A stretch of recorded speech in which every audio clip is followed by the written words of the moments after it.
this video, I'm rolling with Nick. Nick is a brown belt at the academy, and he's been a brown belt for a while. As a matter of fact, we got our brown belts together. So here we go. He knows I'm injured. He always goes easy. I have another round with him on the channel, at least one other. I'll put the link in the description, but he's very technical. And he's very good to roll with. He's safe, yet talented. So here he's trying to pass my guard. I'm pushing off on his knees to continue to spin. That's why we kept spinning. And there I was able to get a reversal and do a wrestle up. Here I'm trying to separate my legs from his legs. But if he is going to get a hook, I want to step all the way through the middle and try to do an up the middle knee cut or something of that nature. But I really don't want to get my legs entangled with his, so I'm going to do everything I can to avoid that. So here he's looking for the arm drag. He would have been better served scooping under my arm instead. I think he would have been able to pull me into whatever he wanted. So here he's looking to wrestle up, which I allow. No gi, you want to be on top. There's no doubt about it. And the problem with no gi is the wrestle ups. So if somebody stands up, you might stand up and now both of you are standing again. Whereas in gi, you could pull guard or you'll have your grips. It's a bit different.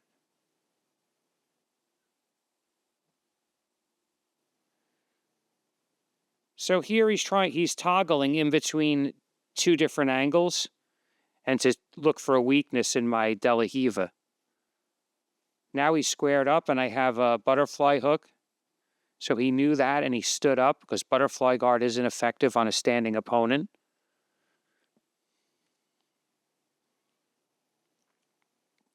He's not racing through anything. He's not exploding. He's just doing technique. And I'm trying to respond with technique. But I don't always have all the answers, or my timing can be off. So here he's looking to pass my guard or go up to mount. And when he went to go up to mount, I was able to get my shin in. And he did a good job of avoiding my sweep or reversal. And here he's looking for the darce. I think I made a joke about it as he went. And there I got him in a fairly tight, quick,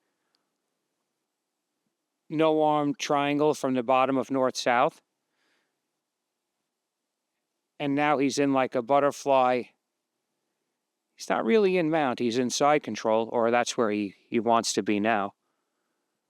And I think he has a... No, he doesn't have a gift wrap. So I'm monitoring that arm. I don't want it to go in front of my face. If it does, that means he's going for the north-south choke.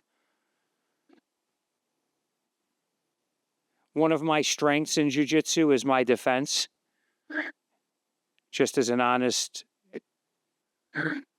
admission as to what I like to do. So see, he was looking for the north-south choke again, and I just put my hand on my head. It's kind of like answering the phone, but it's not the same thing. I don't really believe in answering the phone as a defense. You'll still end up tapping.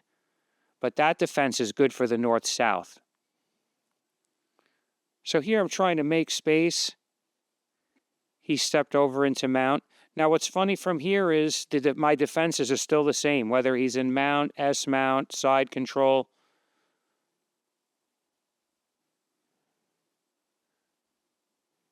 So he's trying to roll me over and take my back. I bring up my knee to prevent him from getting his hooks in.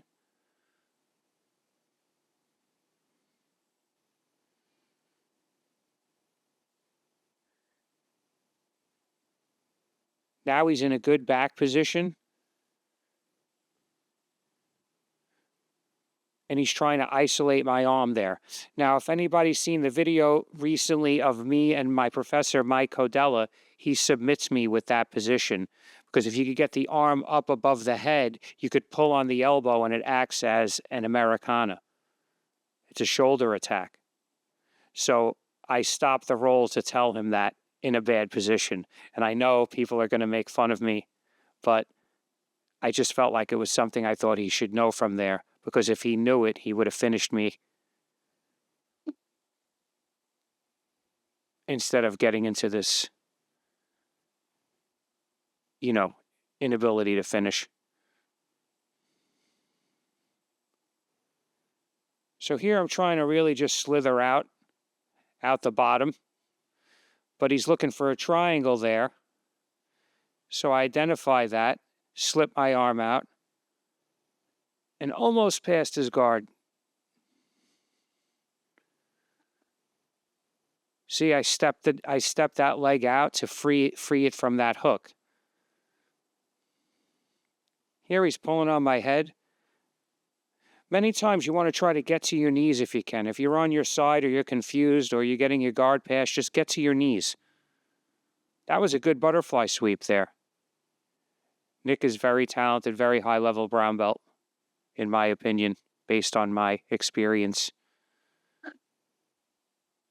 So there he passed my guard with the knee cut, and that ends the round.